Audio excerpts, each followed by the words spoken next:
Hello again and welcome to Danwhitebooks, the book review channel where we add insights into the worlds of literature for both those who do read and those who don't. In today's review we're going back to a very well-known author of both the 20th and 21st century, set in a future where consumption and entertainment dominate society. Today I'll be reviewing The Running Man by Stephen King, or Richard Bachman, whichever takes your fancy.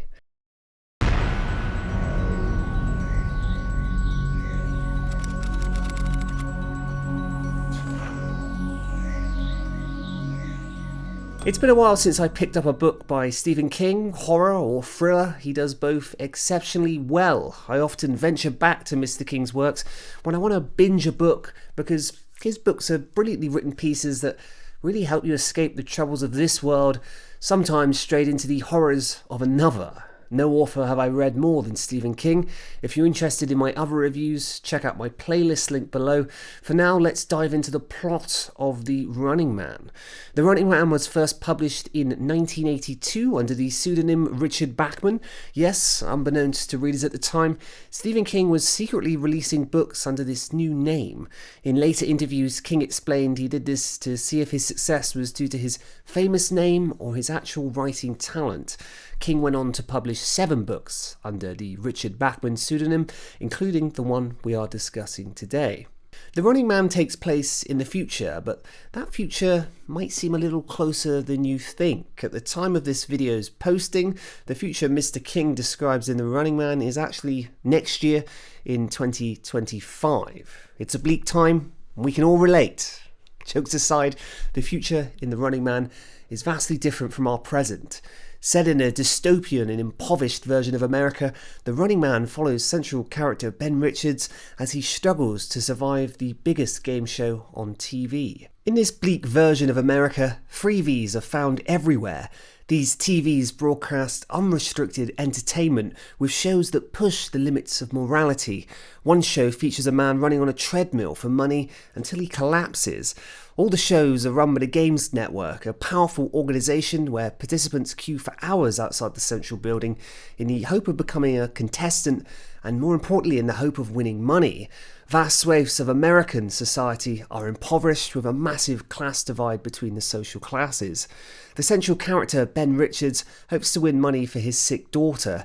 He leaves his decrepit apartment and follows the road into the city, where a large and imposing skyscraper looms.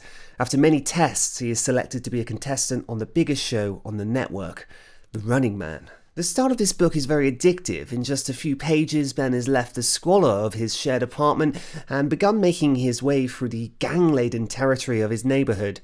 King sets the scene of this dystopian society where drugs are rife, crime is unavoidable, and TVs known as freebies are near impossible to avoid. Society consumes through the eyes of a screen, and doesn't that all sound a little familiar? Don't worry, book reviews have been given the green light. You can watch these guilt-free. When Ben arrives at the Games Centre, you really get the sense of the discontent the staff have, and particularly the police have for all the contestants. They view them as dirt, mere vessels for entertainment and nothing else. The word maggot is used repeatedly by law officials. Ben Richards stands out, giving back just as much as he gets. It's his attitude that positions him to be the lead figure in The Running Man. And so Ben is let go. The hopelessness of this novel really sets in. Despite knowing that Ben is a resourceful character, you're left wondering not if he can survive, but how long he can last. The Running Man is a show on the network whereby people are let out into American society and they are hunted and ostracized by everyone. There is a large prize pool on their head, and so everyone around them is hunting them, particularly a group of hunters. Ben bumps into several minor characters on this journey, but none stick around long enough for them to make a major impact, at least not in the middle section of this book. While the opening is addictive, the middle fizzles out a little bit. However, I'm glad to say that the book finds its footing once more in the final act. In fact, I'd say the final part of this book is the strongest, especially the ending, which likely wouldn't have made it into publication if this book had been released in the 90s. A key theme of The Running Man is how King's dystopian society dehumanizes its contestants. This dehumanization allows terrible things to happen. When people see others not as individuals but as entertainment, as targets, or as just members of the lower class, they feel justified in committing immoral acts. Later in the book, Ben encounters a middle-class woman named Amelia Williams. She is terrified of him and clearly views him as less than human. His sudden appearance in her life serves as an awakening to the backward and cruel reality of the society she lives in. It's a brief and chaotic bond that shows how those being hunted in this book can display far more compassion than their hunters.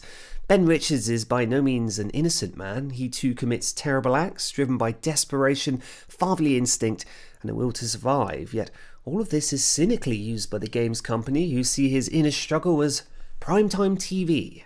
And thinking of that, I'm reminded how, even in our modern society, people point cameras at others, causing frustration and indeed sometimes suffering, and then reconcile their actions for views on social media. It's a huge leap back from The Running Man, sure, but it does offer insight into what some individuals are capable of when their own thoughts are on making evocative content.